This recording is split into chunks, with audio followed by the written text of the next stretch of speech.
you're gonna get hate, and if you're not getting hate, there's a problem. It's actually, hate is a good thing, dude. And like, you got to turn it into something positive and like use it, leverage it, like use it as content. Because one thing that I noticed when I first started TikTok is me responding to hate comments got more attention than positive comments. It's the truth, dude. People They like controversy. They like the drama, bro. Thank you for tuning in to the Mike Squires and Friends podcast. You can support by subscribing on YouTube or downloading on your preferred podcast platform. And definitely go do that because it helps us grow and I can have more incredible guests on the podcast. The Mike Squires and Friends podcast is proudly sponsored by DistroKid. Looking to broaden your musical horizons as an artist? Discover DistroKid. With its smooth and rewarding music distribution platform, DistroKid offers unlimited uploads while ensuring artists retain 100% of their royalties and earnings. Join the community of over 1 million artists who trust DistroKid to distribute their music across major platforms like Spotify, Apple Music, YouTube, TikTok, Tidal, and so many others. Having personally used DistroKid since 2018, I can attest to their superiority amongst distribution services. Collaborating with fellow artists has become effortless, especially with the ability to easily send splits of songs, streamlining the creative process. With the DistroKid app, accessing these benefits is now more convenient than ever. Safely sign up or log in with two-factor authentication, upload releases on the fly, monitor earnings, and withdraw funds from your DistroKid bank. Stay updated on royalties through push notifications, effortlessly share hyperfollow links, manage account details seamlessly, and track streaming stats from Spotify and Apple. Additionally, explore Mixia for professional-grade mastering, DistroVid for music video distribution, and Instant Share for secure file sharing with collaborators, producers, and more. The DistroKid app is available on both iOS and Android. Download it today from the App Store or Google Play Store to revolutionize your music career. Visit distrokid.com/VIP/Mike Squires to get 30% off your first year membership. Now sit back, relax, and enjoy this episode of Mike Squires and Friends.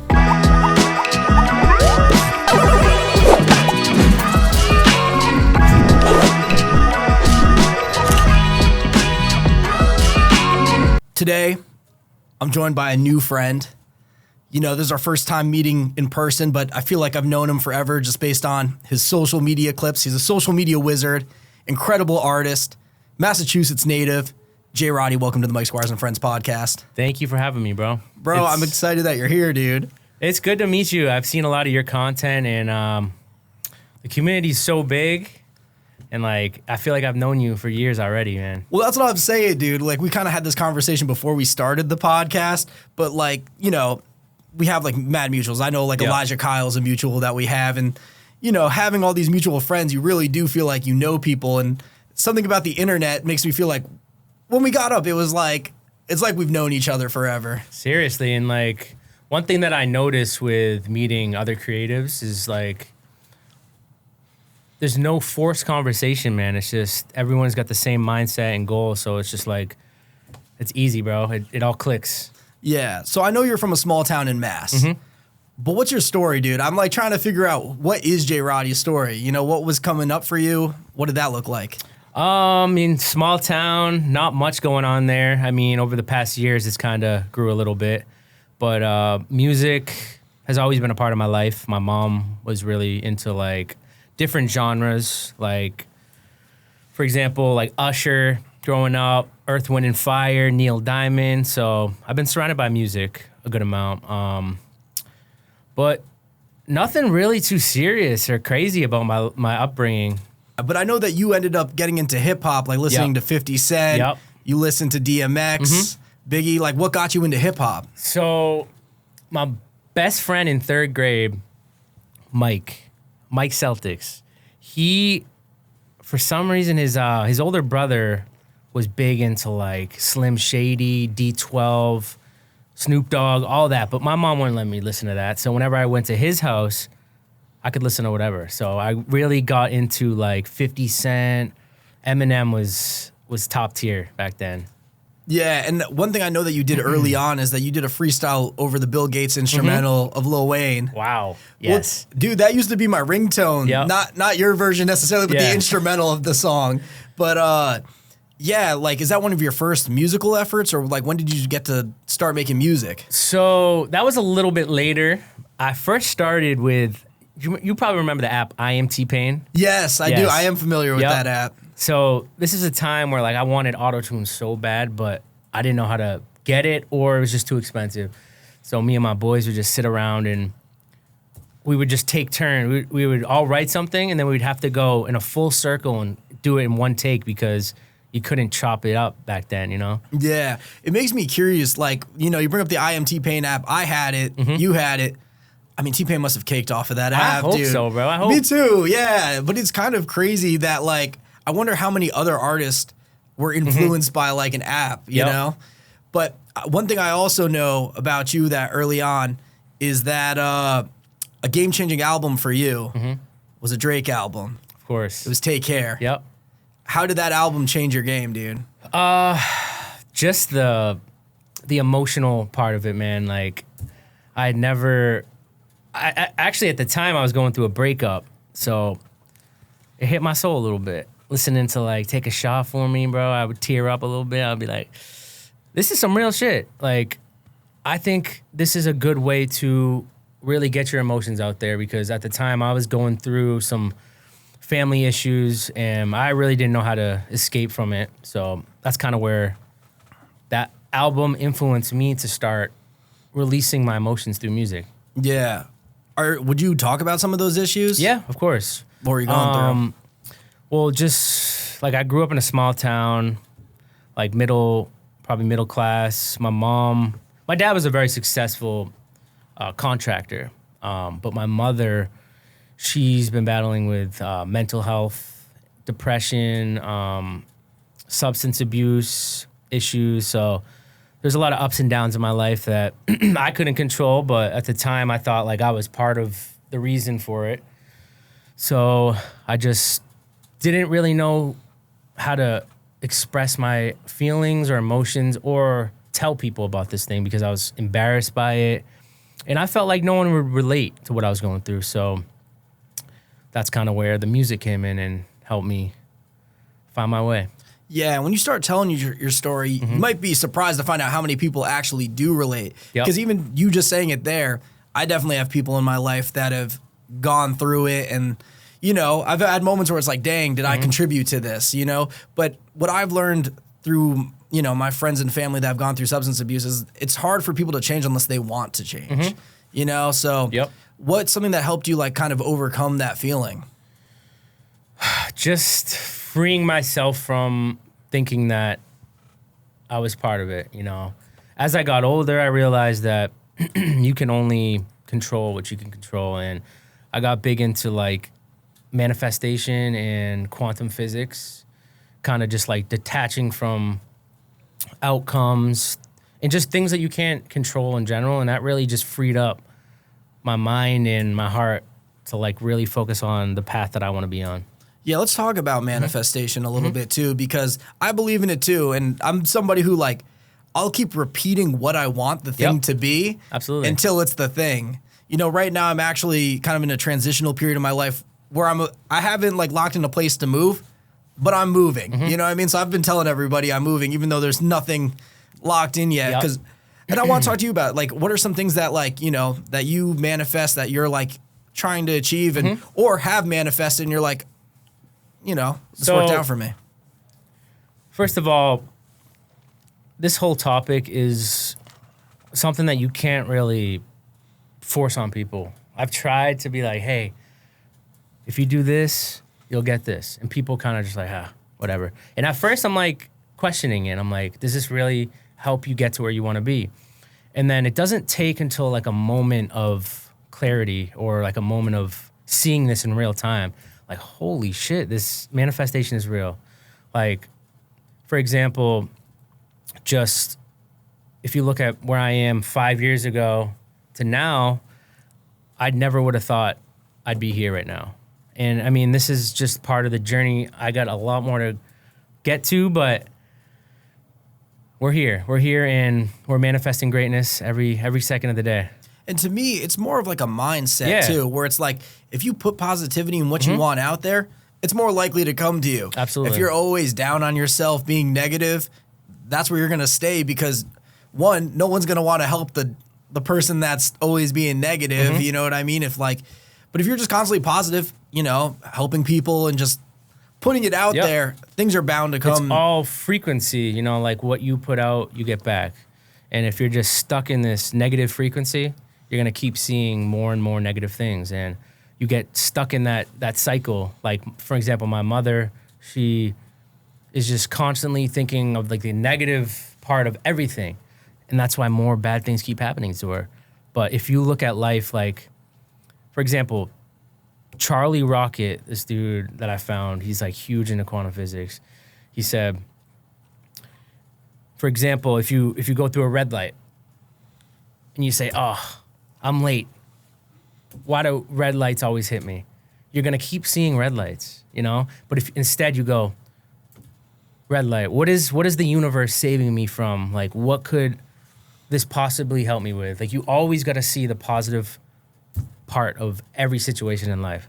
Yeah, and like kind of to bring it back, like I also believe that people can change too. I know I've heard a lot of people like, you know, don't think that people can change or like they're still rooting yourself, but I mean, I've had enough people in my life that I've seen really turn their life around and whatnot. Like, you know, the people in my life that dealt with addiction, like, they've really, I think they had a moment, like, it's almost like an epiphany where they just realized, like, I can't keep going down this path anymore, you know? So I don't know the point that I'm, like, trying to get to, but it's just, like, you really can be in charge of your destiny, I think is where I'm going for. And that's how it kind of ties into manifestation. I really think that some people need that moment of clarity, like, hey, this is not what I'm supposed to be doing. Like, clearly, you can only say much to help someone. Like, my mother, I've done so much. And luckily, she's at a really good point in her life where, like, she's been sober from alcohol, from anything else that she was doing. But she is the type of person where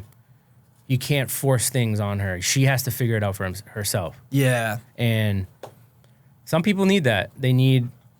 And there's so many people out there that, you know, if they're listening to this, they definitely have that person in their life, you know, that you want to help out. And like, but again, a lot of the times it's a journey that they have to figure out for themselves. Exactly. And there's nothing wrong with that, you know? Yeah.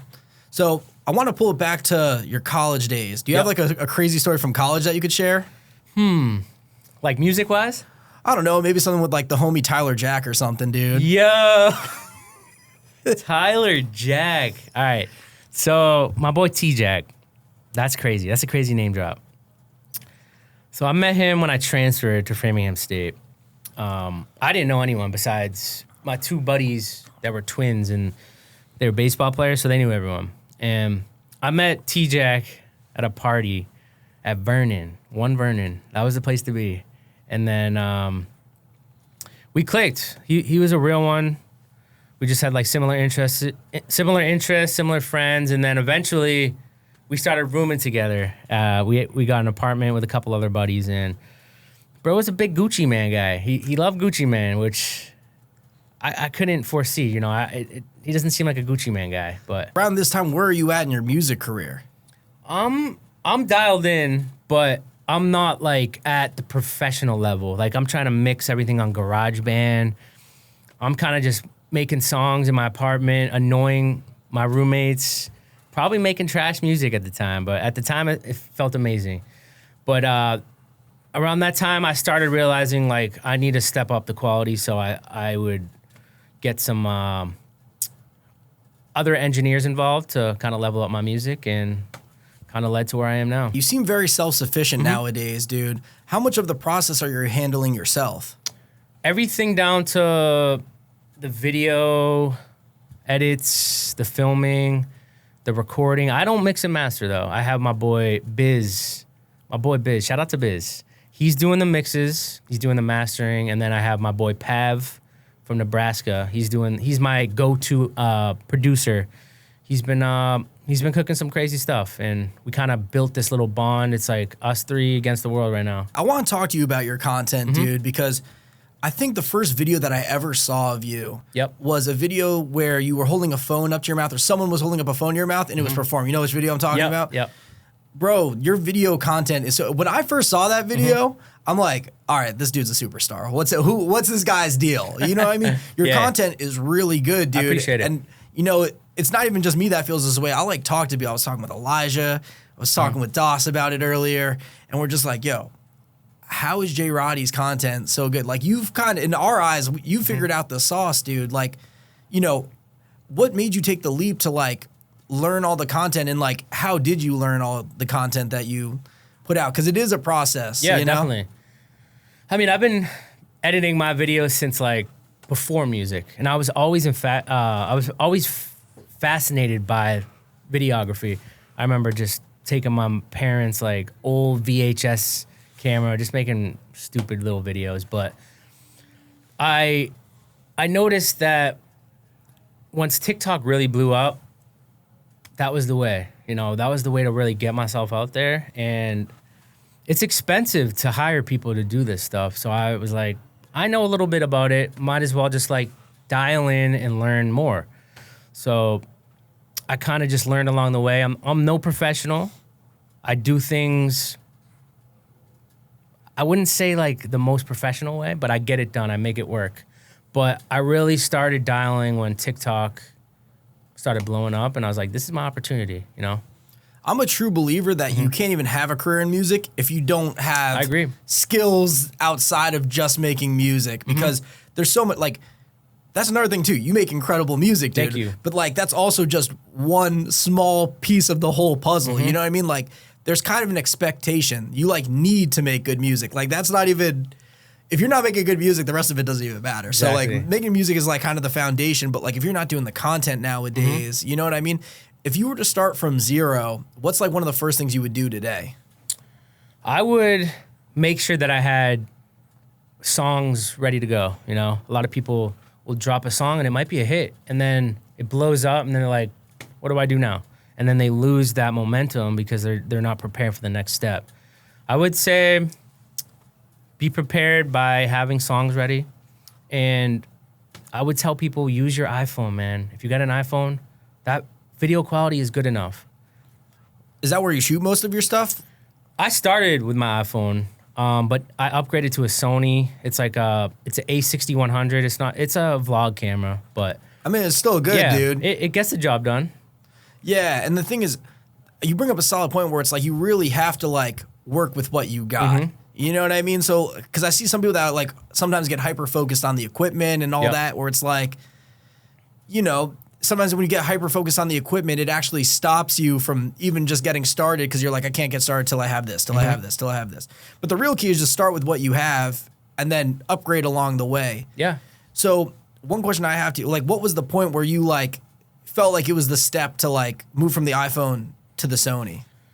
I think that I just really wanted to level up my quality, and not that I was comparing myself to other people, because, you know, there's enough success for all of us.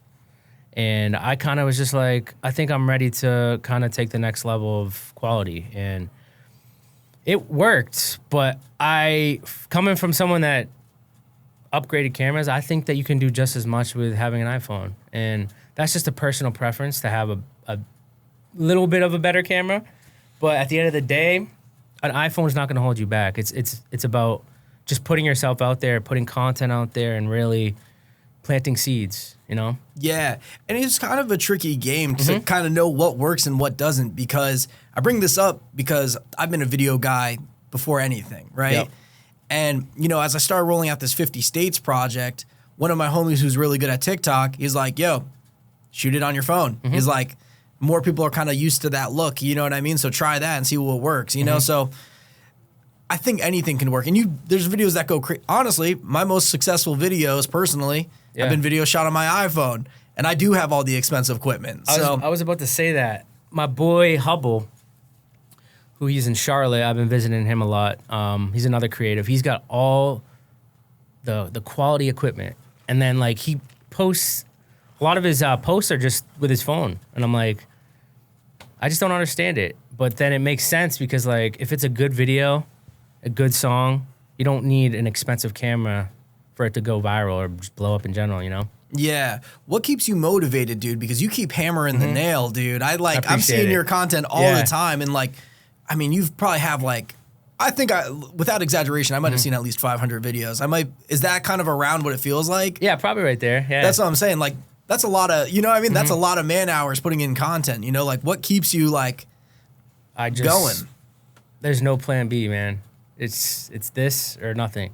And I started to fall in love with the process, man. Like seeing people really resonate with my content and my music is what really keeps me going. And when other artists reach out and they're like, damn, this is inspiring me. And I'm like, okay, that's the type of stuff that I want to hear, man. Not for like a ego, but just to show that I'm on the right path and then that it's possible for anyone, man. Like, I'm not where I want to be right now, but I'm so grateful for how far I've came. How do you think you're going to get to where you want to be? Just consistently growing and learning and planting seeds, man. Like, one of these seeds is going to get watered. I don't know when, I don't know where, but it's going to happen. It's inevitable. Yeah, and one thing I really enjoy about you and your content is how real some of it can be. Like, we kind of talked about this a little bit before, but you know, some of your videos, I remember watching one video where you're like, you know, this time last year, I was lost, hated my job, you were broke, just went through a breakup. You know, why do you put yourself out there in that capacity? You gotta be real, man. You're not gonna attract real fans if you're not real with them. And what I realized is that I thought I was alone with my story. And I learned that there's so many people out there with similar situations and people that are really holding themselves back because they're not being true to themselves and true to their real story. And I think by telling people what really is going on in your life without faking or embellishing, that's when you attract the realness, man. And that's all I want. I want real people in my life, and that's just the way that I approach it. Yeah, and when you're going through all those things that you said before, like in the video, but like, you know, broke, hated job, all that, how do you bounce back from those moments? You just put it behind you and keep going forward, bro, because you're the only one that's in control of where you're headed. And there's a lot of things that are going to hit you in life. And that's the universe testing you to see if you're really built for this shit. Yeah, and one thing that I really enjoy, too, about your content, like another video I saw, is like, I mean, you're straight up showing yourself doing, like, construction. You know what I mean? Like, I really appreciate that because when I see JayRoddy, I'm like, what you see is what you get. You know what I mean? And, like, what was your choice to, like, show that? Because I know a lot of artists are like, nah, I don't want to show anything but the artist thing. Yeah. I think I love doing those, like, crazy edits, trust me. But I feel like I don't want to just throw that into people's faces every post. I want to give them a glimpse of where I am right now. It's also documenting where I am right now. And then I can look back at this 5 years from now and be like, okay, I used to be whacking nails into fucking walls for a living. And now I'm here. I'm living the life that I've always imagined, man. Yeah. So I don't know. I want to be real with people. That's it. Because I think we're in a time where it's so important to be real. And I know, like, that sounds like such an obvious statement, like, be real. But I worked with a ton of artists that, like, you know, put up the front, like, what you see is not what you get. You know what I mean? But I also, those same artists, you know, I see them fizzle to the background, or they can't even do, like, a podcast like this because it almost exposed themselves from, like, this life that they've created. I didn't even think of that. Bro, I'm telling you, it's crazy out here. And, like, I guess to each their own, like, if it works for them. But, like, me personally, like, I want you to be able to see me down the street and get the same Mike Squires that, you know, you see online versus, like, yo, like, how the hell is this dude goofy running around in a red, white, and blue suit online and, like, he's a dickhead in person? Like, that's crazy. Like, you can't do that. So I think it's just important to live your truth is what I'm trying to get to. I almost feel like it's exhausting to live a life that's not real. I couldn't do it. You know what I mean? It's so much easier to just be yourself and, like, put the cringe aside and just really enjoy what you're doing, man. Live in the moment. Yeah, you know, you use the word cringe, and I want to talk about this too because sometimes when I'm making content, I'll be looking at it and I'll be like, yo, what the fuck am I doing, dog?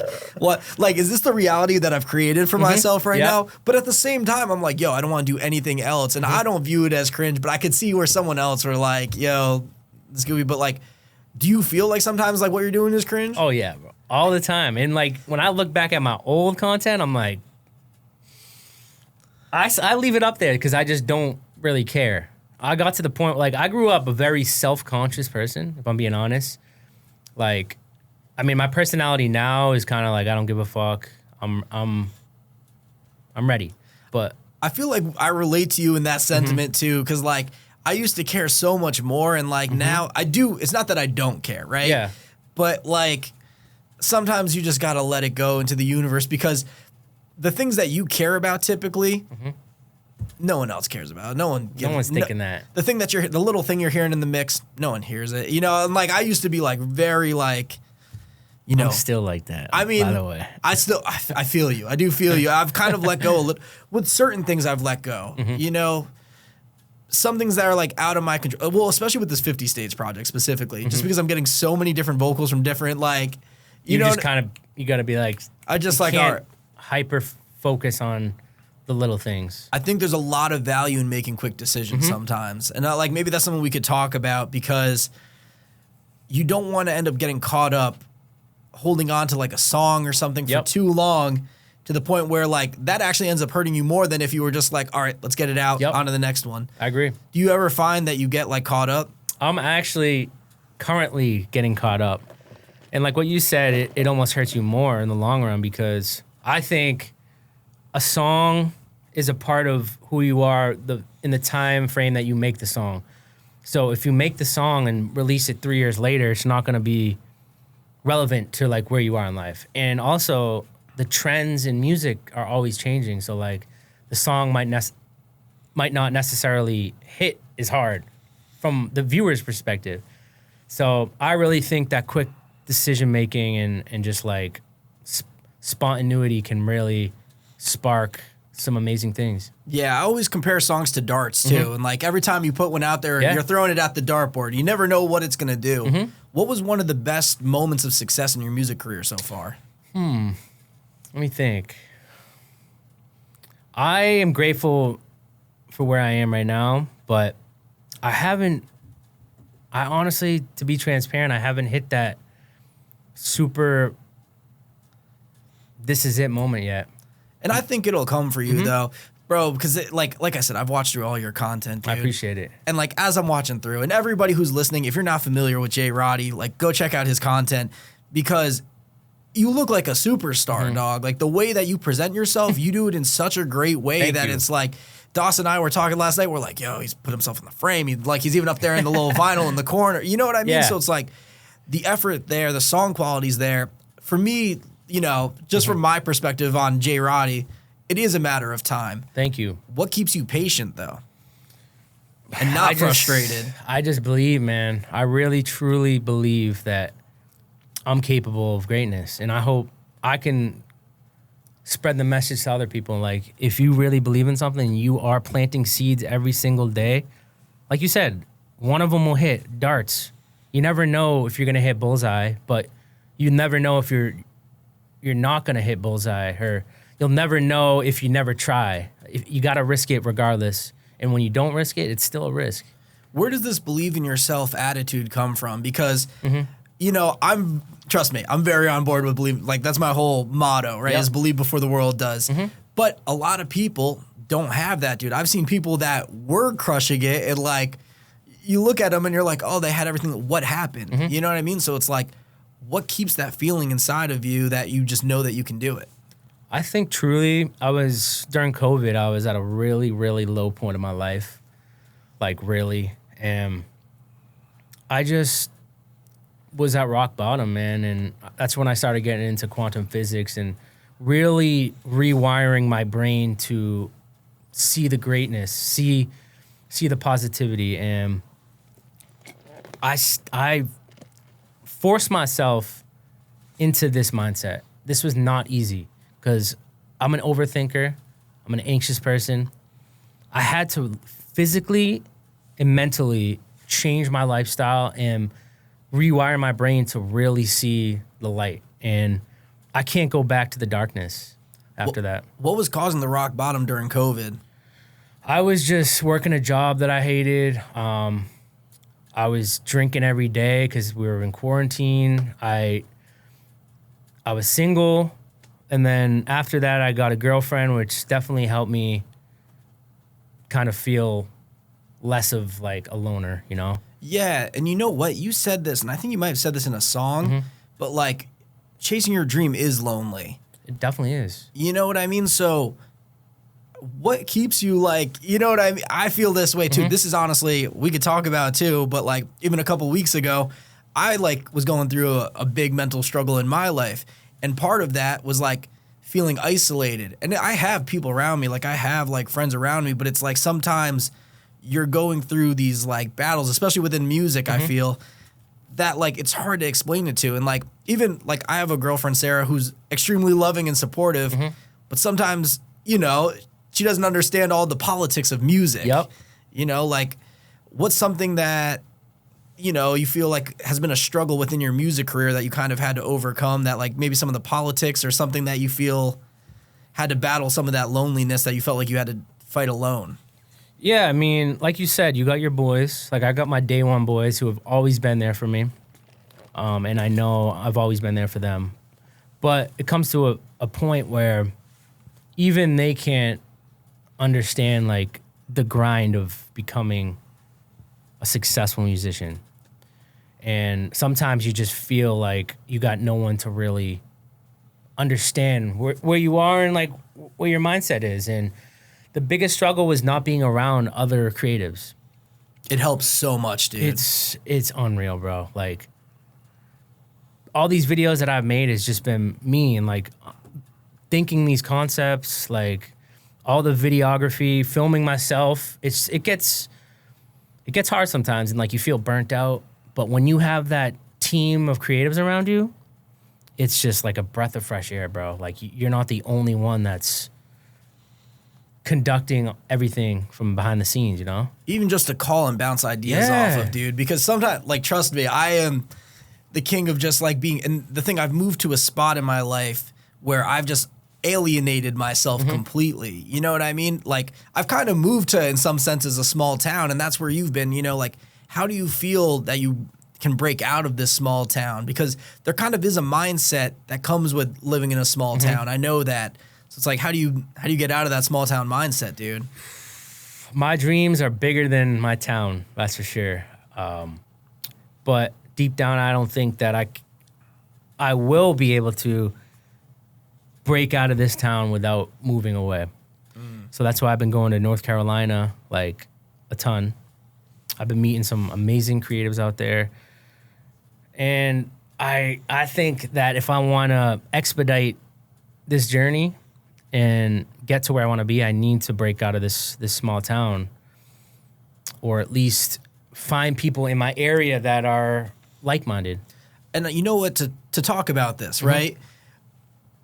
For most people, your hometown is not your demographic. Like, nope. I gotta say that because my first big song, where do you think my first big song had success, dude? I'm from Connecticut. I'm from a town in Connecticut. I'm gonna say Cali. Germany, dog. International, okay. Bro, so the first song I had that seen success on was crushing it in Germany. All our analytics were in Germany. We even got spun on the radio out there. That's crazy. It was crazy, dude. But what was crazy is how when that started happening, then everyone from Connecticut was like, oh, Mike figured something out. You know what I mean? So it's going to be the same thing too. You're going to figure out it's going to happen somewhere else. And then all of the people from Mass are going to be like, yo. Oh, I guess we can support now. Yeah, you know, and it's like, it really is. I've said this so many times, but it's nothing personal. You know what I mean? Because especially when people came from the same place as you do, it's hard for them to imagine something bigger if they don't have that mindset. You know what I mean? Because all they know is all they know. So it's like, I feel like there's very few people who like understand, like, you know, getting out and like dreaming something bigger. Yeah. And I also think a lot of people from your hometown get used to your success and like your greatness. They also know the old JayRoddy too. That's it. And they've been hearing my music since 2012. Like, all right, he's making music still. It was cool at first. Now it's like, okay, let's wait until he blows up. Then we'll be like, oh, we were there the whole time type shit. Yeah. But I don't even think it's anything personal. I don't either. Everyone's got their own lives. I don't take it personal because I know where I'm going to be. I know where I'm headed. And their support just makes it cool. But like, I don't seek it. You know, I don't need the validation. Yeah. What's some advice that you'd give to another artist? I would say, first of all, keep doing it. Keep pushing. through the hate, the doubt, also content. Please, content. And not just like half-ass. Just, it can be half-ass actually. It can just be like put your camera up, your iPhone camera, and just perform the song. CapCut, it's free. iMovie, it's free if you have a Mac. And then put out consistent music. And what's one more thing that I can say? Learn multiple different skills so you don't have to outsource everything. Yeah, and I want to talk to you about that too, maybe, because I think this could be helpful for artists that are on the rise. What are kind of like all the tools that you use? Like, you know, are there any things that like you're subscribed to or anything that you just use to help like push your music or anything like that? Well, I'm going to give the secret sauce right here. Okay. So like, I don't always like, as a creative, you need to get inspired, you know? So one thing that I do to find new ideas is Pinterest, bro. Pinterest.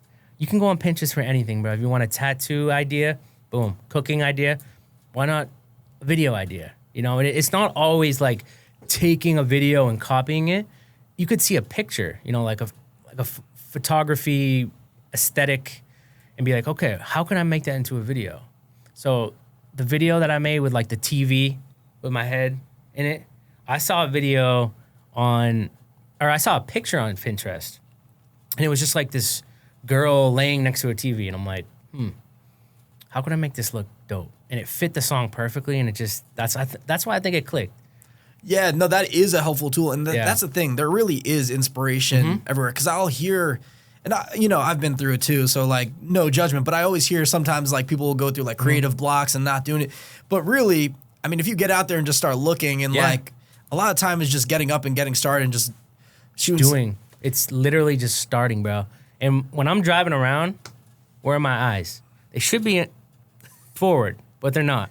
They're like just looking around. Hey, could I film over there? I'm trying to find places that I can film, especially in a small town where I've probably filmed at every single spot 20 times. Yeah, no, and the thing too, like with inspiration just being everywhere, I don't know. The one thing I kind of want to talk about too is like your videos feel like very original too, you know, because I see, trust me, in the content game, you see a lot of cookie cutter content, you know. You know this, I know this. I don't know if the average person viewing knows it because they're just not in the game like that, but it's like the same skit, the same, you know, whatever it is. How important do you think it is being original? I think it's extremely important. And people like to correlate originality with like a brand new idea. But it doesn't necessarily have to be a brand new idea. You can take an old idea or multiple ideas and make them into one and make it into your own aesthetic, like that fits you as an artist instead of completely ripping off the video. Roddy, you gotta tell me this. What's good? What's a crazy story from your? I know you got a crazy story, dude. Tell me a crazy story from your life that, like, if something that we might not know about you. Well, going back to the content and like being original, I had this other bigger artist accuse me of stealing his content. Oh no, dude. Budman. I don't know if you've ever heard of him. I'm not familiar. He's like a TikTok artist, and he had this video of him like laying on the ground, just on the ground, and the video kind of like panned in. So I made a video laying on the ground, but I had a TV in the back, and I edited another video, and then I masked it into the TV. But I was laying, I guess, the same way as him. We could pull this up, like, into the into the episode. But he accused me of stealing his video, and he made a post about it. So all his fans that's crazy. Came over to my page and were hating on me. So my boy, my engineer, Biz, went on his live and was like, yo, why you calling out Roddy for stealing content? And he's like, honestly, he didn't steal my content. I was kidding. Like, I didn't feel any harm. I wasn't mad. So I clipped that video, and then I made a video responding to him saying that he didn't even care about the content. So I kind of clowned him in a sense. But if you look back and pull it up, it's hilarious. Yeah, and you know, one of my homies, fucking Frankie, who was on the pod with video, nothing's new under the sun, dude. It's like I'm like, what? You were the first guy to lay down and film a video? Like, it's like, come on, dog. You know what I mean? It's like he must have just been low on content, or I don't know. I'm hoping that someone came over when he was like, "Yo, go show him hate," and then they'll be like, "Yo, I don't know, man. This JayRoddy guy's kind of hard, dude." Oh, look through the comments. There's plenty of that. Yeah, let's go, dude. People are like, dude, he's not the first to lay down and film himself. Like, and like I didn't have anything bad to say about the dude. Like, he's a successful TikTok artist. Like, his views are up. He's got fan base. So I'm like, yo, all respect to you, but like I don't appreciate you sending your fan base over to my page and trying to bring down a smaller artist. Like, that's kind of goofy. Yeah, and you know what? Like, I deal with hate pretty good, but like it's crazy because it's like it's kind of part of the game at this point. Like, if you're any type of artist, you got to kind of have a little bit of a tough shell because you're gonna hear everything. That's another thing that I'd like to say to independent artists, anyone that's starting music. You're gonna get hate, and if you're not getting hate, there's a problem. It's actually, hate is a good thing, dude. And like, you got to turn it into something positive and like use it, leverage it, like use it as content. Because one thing that I noticed when I first started TikTok is, weirdly, me responding to hate comments got more attention than positive comments. It's the truth, dude. People They like controversy. They like the drama, bro. Why do you think they have all these like reality TV shows? It's not because nothing's going on. It's because there's drama, dude. And I don't want to be the guy known for responding to hate comments, so I kind of veered off from that a little bit. Yeah. So I would say use it in a way that can be positive and also like get your sound out there, you know? Yeah, and it's, you know, it's funny that you say this because I think being polarizing is actually like something that really benefits artists, you know, where if you are doing something that people hate, like if you have a side of where people love you and hate you, then you got people arguing over you, and that's like low-key a best case scenario. You got to get there kind of organically. You can't really just like fake the funk on that because it's got to be who you are as a person. But yeah, like, what do you have to say on like, you know, being polarizing or like, you know, thoughts on like that? That's a good point. I always say, and this is very cliche, it's like a very known saying, like, all press is good press. So even if you're getting those hate comments, like, it's a comment, bro. Like, people are going out of their way to comment. And what they don't know is the more they engage with a video, the more of that person they're gonna see. Like, that's how the algorithm works. If they're spending time on a post commenting, I'm gonna pop up on their For You page again. Yeah. And that gives them another opportunity to hate. And I'm like, okay, say less. I want to hate. Do you know who Yuno Miles is? Yes. Dog.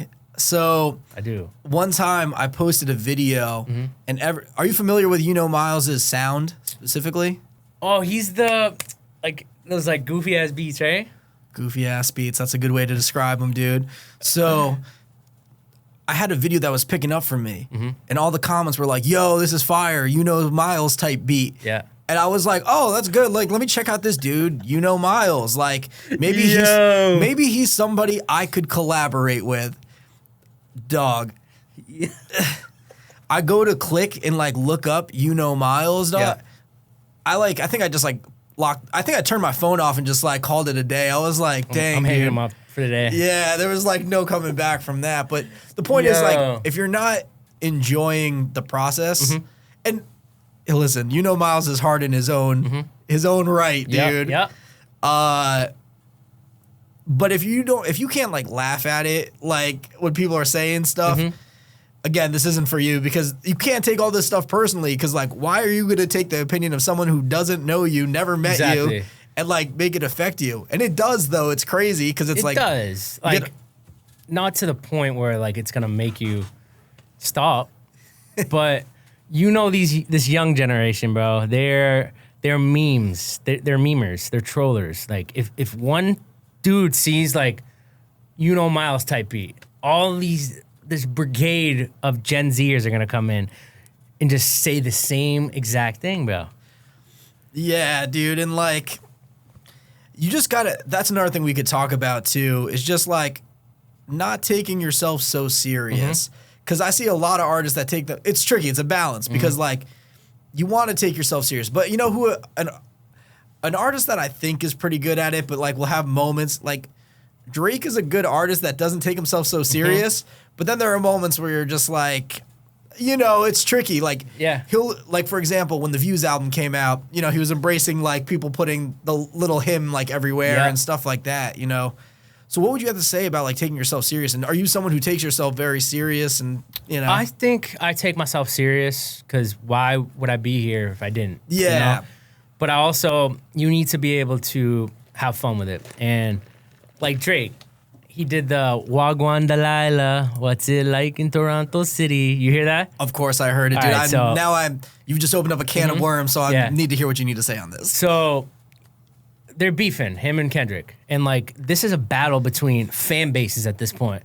They're so far off this. I mean, Kendrick's still riding that beat, riding that song till his grave. But I think Drake is funny in the sense that he does not give a fuck what's going on here. He's out here having fun while all the fan bases are fighting. I don't know what Kendrick's doing because he's been kind of quiet, but the fact that he can just come out here and make this troll ass song is just so funny to me. You and Doss are gonna be good friends, dog. Absolutely.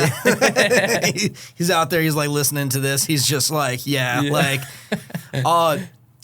it's tricky too. But like, you know, with a play like that, like the Wagwan Delilah, I personally feel like that came out as bad timing for him. You know what I mean? I feel like there was a moment where he had to like be on it. Yeah. And like, you know, that was not, I see your perspective. Yep. I see your perspective on it too. And I could see how people would interpret it like that. But to me, I'm like, yo, we're waiting. Drake needs to drop the song of the summer now. You know what I mean? I agree with that. I really do.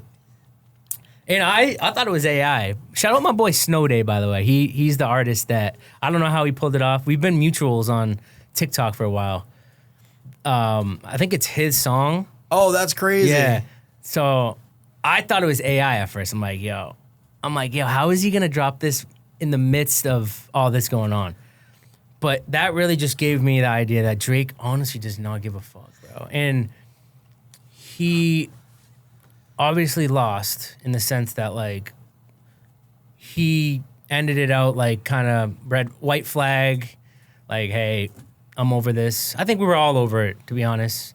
But, like, that's not going to take away from his numbers, man. Like, he's going up now still. Like, people are ride or dies, man. I never heard of Snow Day before this record.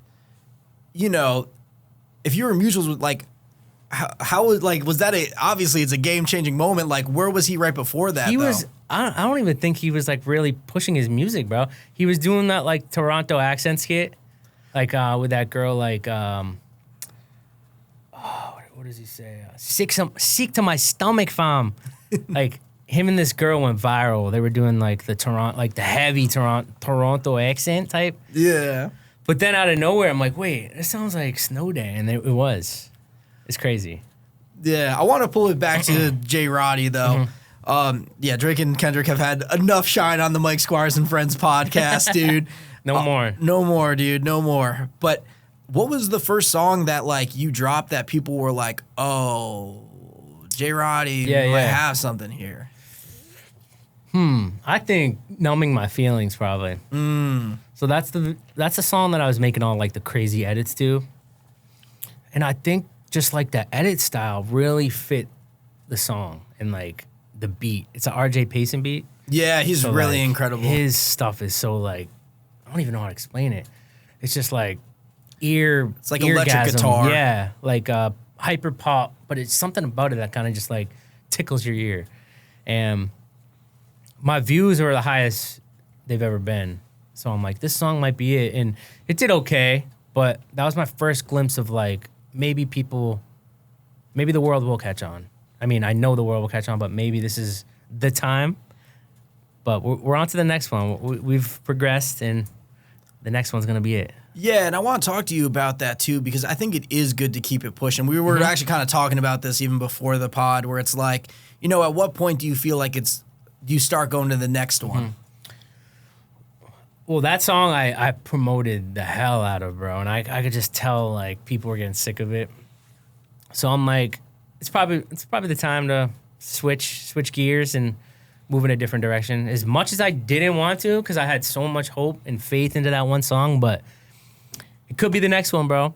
That it could be. It's like stairs, bro. Like monthly listeners are like stairs. Like the way that I look at it is like filling a glass that's already filled with water. Like you keep pouring and it just stays at the top. So you're maintaining that height, that level. So like monthly listeners, if you're continuing to drop, your monthly listeners will never go down because you keep feeding it more and more and more and more and more. And building the catalog is so important, dude. 100%. One thing I want to bring up too is also that just because a song didn't go right away doesn't mean it won't go. Yep. I've had, thankfully, like in my career, I dropped a song in 2017. Last year was the best year for that song. That's crazy. Yeah, it was doing like 15,000 streams a day thanks to discovery mode. That's kind of 15,000 a day, dude. That's crazy. For a hot second. You know, I mean, it was at like 1 million, but it might have taken it 1 million to like 4. Yeah. You know what I mean? So it's like, to me, don't give up on your songs too, because it's like, you just never know. And I'm curious about your process of releasing it, because you've done mostly singles, right? Yep. At what point would you repackage and put them on an album? I think I'm gonna do that this year. Actually, probably towards like wintertime. I'm probably gonna waterfall most of the releases, and then build it all up into like a little EP maybe, and then have like 3 or 4 new songs on there. I just think it's time to drop a project somewhere that people can just go to and run it through. And I also want to build over my old project, which is outdated. Yeah, but I think projects are good too, because it kind of helps put like a cap on an era. Yep. You know what I mean? Which for me I is like that. very important. Like, that's kind of how I view because the idea of like not like putting all these songs together that don't live on an album kind of actually bothers me. You know what I mean? So I like capping it off where it's like, oh, for me, like that was the Life is Good era. Yep. That was the Sample Tape 1 era. You know what I mean? Sample Tape 2, 50 States. Like, I almost like kind of organize my life. It's like cohesive. Like, Yeah. And it's nice to like put it. And then also from like a business perspective, it gives those songs a new life because, you know, those songs that you released last year, if you throw them on the project, like music's always new to somebody. exactly. You know, so I think it is important to do stuff And like the that. streams, they convert over, right? Dude, so I mean, I'll tell you, my best experience with music was, I told you I had that song that went crazy for me in Germany. We dropped that February of that year. That October, we dropped the album with a ton of other songs that were also singles. Like most were singles. There might have been like 2 records on there that wasn't. But that song single-handedly carried that album and, you know, got a lot of the, like that 10 million stream song Yep. got a lot of the other records over the million line. That's crazy. You know what I mean? So it's good because, you know, if someone loves a song that much and they check the album that it's on, it's like, oh, well, I love this song. Maybe I'll love like this one. It's like, oh, I do like this song. Yeah. You know? And it's like just a good way to Do like. you think that, because obviously the strategy was to release frequently. I know a lot of people are doing weekly releases. What do you think like this new strategy is? This is great that you brought up. And typically people don't alley-oop and ask me Yeah. questions, but I like this, dude. Because the game is always changing. You need to adapt in this game no matter what. And as somebody who just released 25 songs in a row, Yep. the game has definitely changed again, where it's like, you know, you hear about like the Russes, you hear about these artists that were like dropping weekly. But what I found with my 50 States project, at least, is that I started, I almost like was cutting myself off, where it's like I would release a song, it would start to pick up momentum. And by the time that song was picking up momentum, I dropped the next song and it kind of like affected the previous song that I released. Okay. In the sense where it's like the Spotify algorithm prioritizes your most recent release. So it's like if I have a song that's out for a week and it starts picking up momentum and then I drop another one, that song didn't even reach its full potential. So now they're saying that you should drop like every 3 weeks. Damn. And that's a whole thing with adapting, dude, because in my head, I have this 50 states project, right? I'm going 50 songs, 50 weeks, drop the album at the end of the year. Well, what happens when everyone's telling you like, yo, don't drop every week, drop every 3 weeks so the songs have a chance to live? It's like, you know, I'm spending a lot of money to like not get the results. So it's like, I kind of have to change my entire approach, which I think is a good thing. You don't want to run through a project and be like, oh, why didn't I do that? So I think being able to adapt and to change your approach and be open to that too. Like I had a set, bro. That's crazy. Yeah. And it's like, I had a set mental of like getting the entire project done in 2024. Yep. But to like, you know, kind of reroute my thinking and be like, yo, this is not what's going to be best for the project. You know, it's like a tough thing after you've put a lot of planning into it. But to be honest, like you're lucky that you caught it, you know? That's real too, dude, because a lot of people might not. And it's like, it's a lot of effort to put in to not see the results. And like, that's kind of the name of music in general, dog, is like putting a lot of effort in for like things not to do what you think they might all the time. Like you have to be, I think you might have said this in this podcast, but you almost have to, or I don't know, I've been researching you first. You've said this somewhere, whether it was today or like in my research, but it's like you almost have to like fall in love with failure and like, yeah, absolutely. Have to, it's part of the process. I mean, look at building muscles, bro. Like you gotta push until those muscles rip. That's how it builds more. So the more L's you take, the more growth you see. And people look at L's as like, oh, I'm done. But honestly, winning is just validation for all the things you've been doing. I got this quote from Andy Frisella. He's goated. He says, winning is validation. Like, obviously, you know you're gonna win. Your mindset is to win. So like when you see a W, when you get a trophy, that's just validation for what you've been doing. When you get an L,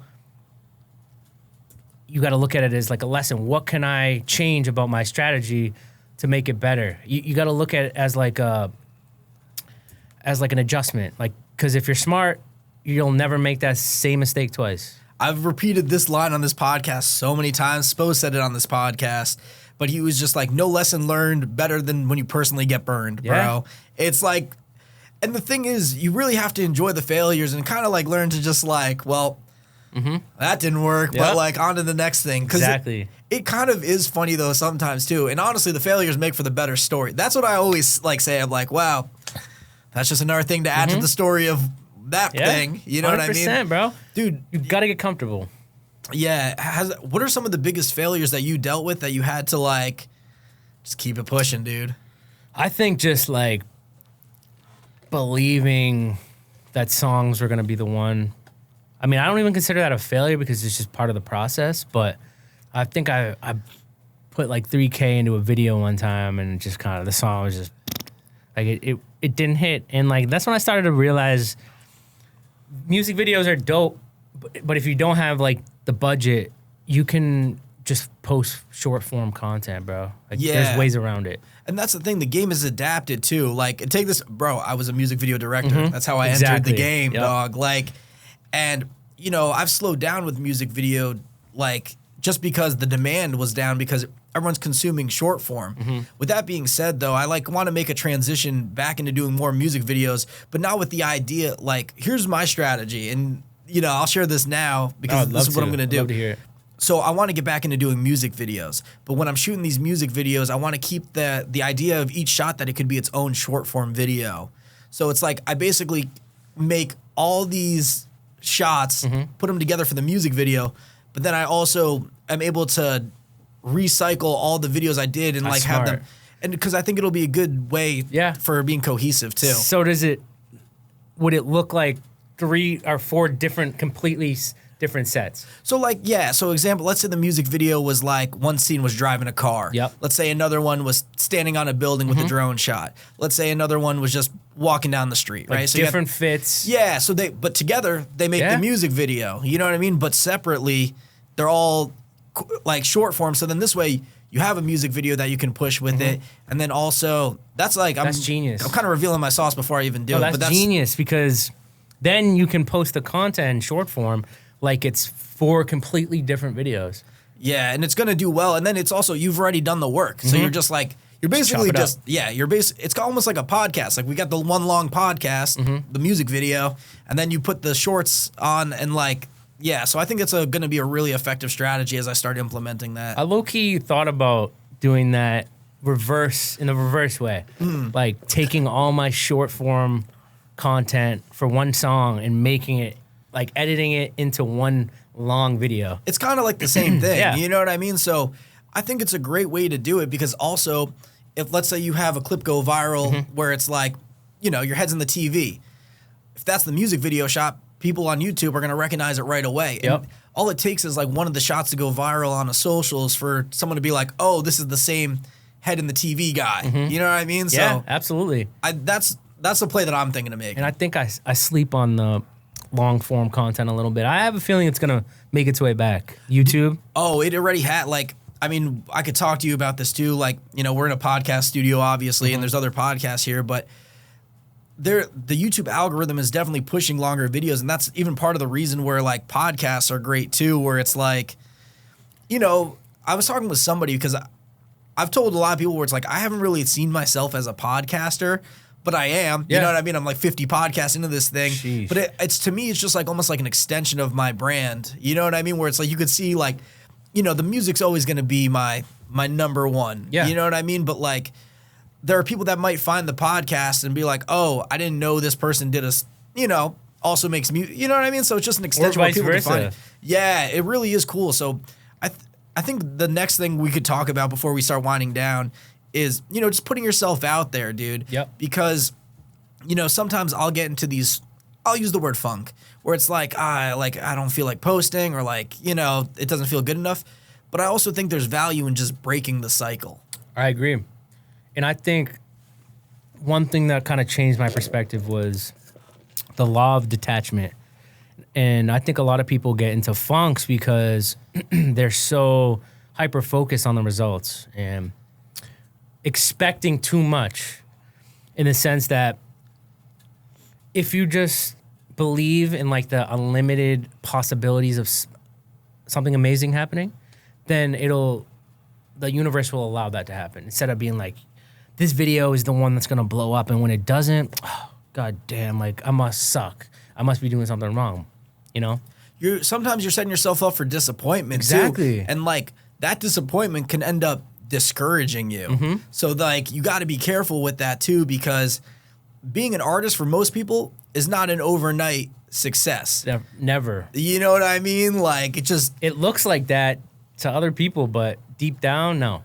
Yeah, because it takes just the journey of like finding yourself as an artist is like a whole thing in itself. And then also like learning what works. And the thing is, you got to find out what works for you, because, you know, you and I, we can grind all we want. We could copy all these videos that are working. We could do, you know what I mean? I wouldn't do it, but we could, you know what I'm saying? But even if we copy it to a T, that might not work for us. Exactly.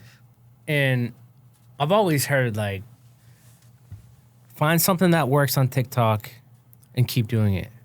But like we were talking about the skits earlier, and like at first I was doing the skits, they were working, everyone was loving them, and then slowly downhill. So I'm like, why would I continue doing this? It just got too time consuming, and then like I proved that statement to be wrong, I guess. Like I tried to do what was working, and it ended up not working. And the whole other thing too is like, if it starts to feel stale for you and you're not enjoying it anymore, then it's already dead in my eyes. Yeah, because 100%.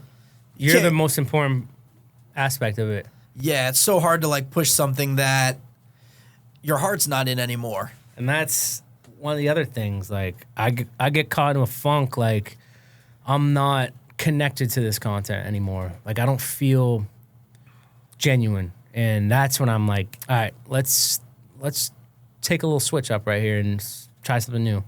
Yeah, because some of your content that's got me inspired is like the more raw stuff that like tells your story. You know what I mean? Because, you know, when you do tell your story in these clips, it's like, oh, I relate to that. You know what I mean? Like JayRoddy's going through what I'm going through. So it makes me feel a little less alone. And then when I hear it in your music and you're saying that, I'm like, oh, he's talking about, and obviously music, you apply it to how it fits you, but I'm like, oh, I can relate to this. So I don't know. I think there's a lot of value in finding like what works for you, and if that's what works. It's funny that you say that because I think I really want to get back into that bag, man. But I feel like I gotta mix up the content styles. Like people get sick of just getting music thrown in their face all the time. But I think by adding the element of relatability in there and like just telling your life story, it's more genuine, like we talked about before. But I feel like I want to get back into that bag, man. Yeah, and you've got me kind of inspired to. I've like posted content like that, but it makes me want to like tell my story a little bit more. But the thing about like, so this is tricky, and I'd be curious your advice on this. Like, when you see me online, I'm Mr. Positive. I'm happy-go-lucky. You know what I mean? My story isn't as happy as how I come across. You know what I mean? So it's like sometimes I'm hesitant to post it because I don't want to be like the Debbie Downer. But like, you know, but the idea for me more is like, yo, I've been through some shit. Like, you can get through it too. So that, I guess it really depends on how you present it. But like, what do you feel on that? Where it's like, bro, I think you would inspire so many people by telling them what your day-to-day life is. Like all the things that you've got going on, man. And like, it makes artists be like, okay, he's doing it. That means I can do it. You know, like it kind of gives them the perspective of like, not just having your mind on one thing and like expanding their brand and people get lost in the whole brand thing, bro. yeah, when really like that, I feel you on that too, because like everyone's always hammering like your brand. It's like, dog, I'm a human. Yeah. You're a human. Yeah, like, let's just be humans. Exactly. But yeah, no, it's the truth, dude. I'm going to wind this down. Yep. What's your message to the world, JayRoddy? Just keep being you, man. Just enjoy the process, enjoy the failure, detach from all outcomes, and really trust the process, man. And everything is going to work out. Big blessings are coming. What's next for you? We're going to the moon. Woo! We're going to the moon. Save me a passenger seat, dude. I got you, bro. We're fueling up. Yeah, and if people want to connect with you, how can they? JayRoddy Music on all platforms. Spotify, JayRoddy. And if you're in the Boston area, I'm doing a show on the 29th of August at the Middle East. So with Abstract and Matt Corman. Yes. I'm excited. I know this because I am doing the show September 1st. No way. In Connecticut. Let's go. With Abstract and Matt Corman. That's dope. Yeah, I was talking to Dylan on the way here, dude. And like, Elijah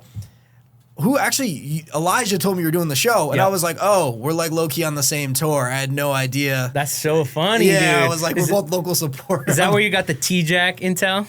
From Dylan? Reese? Yeah, I got it from Dylan. Yeah, I got that from Dylan. Yeah, he's the GOAT, though. Yeah, Dylan is the GOAT, dude. But yeah, I appreciate you coming on, dude. I appreciate for having me, bro. Honestly.